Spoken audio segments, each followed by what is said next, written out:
Ladies and gentlemen, welcome back to this week's tour analysis. I am Rotary Swing Tour instructor Chris Tyler, bringing to you this past weekend's PGA Tour champion, Luke List, who just capped off an awesome victory over at Torrey Pines. So congratulations to Luke. Luke has got some really solid lead hip and lead leg action down through the bottom of the swing arc, which is going to be our primary focus today. So as you saw last week, we focused in on Hudson Swadford's trail leg and his trail foot. This week, we're going to be focusing in on the lead leg and lead hip action. And later on in the week, we're going to show you guys a very simple little drill that'll help you get into a much more powerful position, much like you see out of Luke List, and a really stable position, but also a safe position to boot. Let's go ahead and get started now.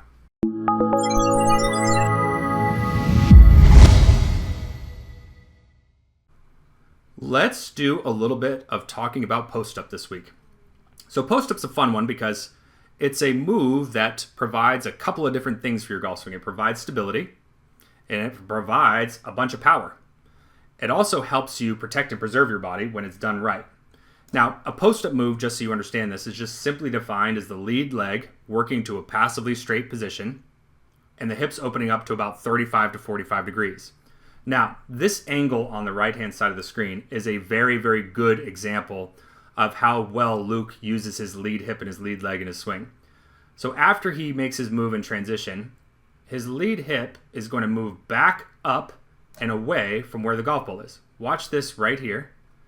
Okay, you see how his lead hip is moving back up and away from where the ball is. We always want to be moving in the exact opposite direction of the club. Why? Well, because if my hip's moving back up and away, and the club's going down there, that's going to add thrust. Right? Same thing with us jumping up out of the ground when we have our drivers or our 3-woods in our hands, right? If we're flying up out of the ground, then the club is going to be working down harder.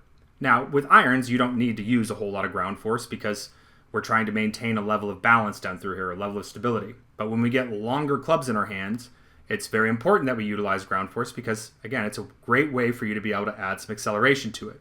Now, I know a lot of you at home are probably thinking to yourself, well, Chris, Luke has got that trail foot up off the ground, and you just told us not to have it up off the ground with that Hudson Swadford video that you just released. Okay, let's take a step back and understand one thing here. Okay, I'm not here to bash Luke's golf swing by any means. Okay, I'm never, in a tour analysis video, I'm never going to bash anybody. I'm here to just show you guys the things that we like about the player's swings. And so yes, he does have his right foot kicked off the ground, but what he doesn't do is cause a fault with it. He doesn't cause a fault where their hips are coming forward, which we can clearly see because his head and his chest aren't moving vertically. He doesn't cause a fault where his hips get pushed out past neutral joint alignment. Now, what's neutral joint alignment? Well, that's where the lead ankle, the lead knee, and the lead hip socket would be stacked on top of one another. And he certainly doesn't have his hips spin out. He has great control even with this right foot being a little bit up off the ground. So if you look at it, okay, as he's releasing the club, and you watch that button on the backside of his lead butt there, you can see that there's not a lot of rotation from the hips happening right through here. Why? Well, because we're stalling the body out, right? The hips go through this really strong acceleration phase, and then they decelerate, and then the hands and arms pass in front. Okay, that's how you produce a lot of efficiency and a lot of speed in the swing. Now, amateur golfers tend to struggle with this movement because why? Well, if you look at it from this face-on perspective on the left-hand side of the screen, is that this is where amateur golfers tend to do things pretty well. They get their weight transferred onto their left side. But from here, this is where we start getting on the gas with the arms and the shoulders a little bit too soon. We start actively trying to move from the upper body. Why? Well, because it feels really fast, right? It feels like we can get that club moving really fast. But if you haven't finished off the movement with what you're doing with your lead hip and your lead leg, then you're going to make it impossible for you to be able to be safe. You're going to make it impossible for you to stop the body from rotating. And you're going to make it impossible for you to put the max speed point down here where it matters the most. So what we want to do is we want to make the post-up move happen after transition, okay? And transition, the way that you're going to think about this is when we get, a bulk of the pressure moving over towards our lead ankle. And how we're going to make the post-up move happen is by driving our lead ankle into the ground. Pushing into the ground is going to do what? Well, it's going to force the ground to push back.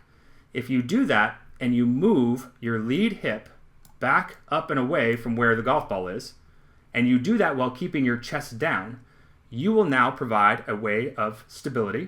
You will also provide a great way for you to put more speed down here. Now, another big thing that some of you might have caught here just a moment ago is we need to keep our head and chest down when we post up. Now, automatically, as humans, we hear that term up, and we feel like the whole body should be moving up.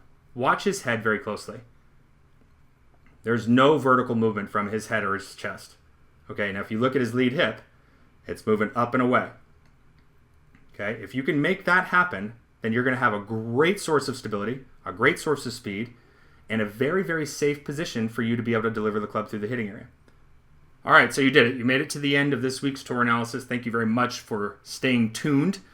As I said to you guys in the opener, I'm going to be releasing a video later this week that shows you a simple little drill on how to make the post-up move happen for your own golf swings. And so if you are not yet subscribed to the channel and you want to make sure that you get notification for when that video does come out, please do so now. If you have any questions or comments, please feel free to post those up. Let's just keep it lighthearted, right? I know it's a big bad world of internet keyboard warriors, but again, this analysis is not designed to bash what players are doing. This is an analysis just to show you some of the key parts of their swings that we really like. And in fact, Luke List has got an absolutely sensational golf swing from beginning to end. Same thing with Hudson Swadford. And so for those of you that really haven't got a chance to dive into our program, if you want to see the dead drill, the 3 core videos of the dead drill so that you can start getting to work on how to move your body properly through a backswing into transition, into post-up, just like you're seeing here on the screen today, then I would click the link in the description below. It's going to take you over to our website where you can sign up for a free membership. You can watch those 3 videos in its entirety, no questions asked. All right, we're not going to take credit card information just to get you guys to see these videos. We want you to watch these videos to make sure that this program is built for you. All right, so let's get out there and let's play some great golf. I'll talk with you soon.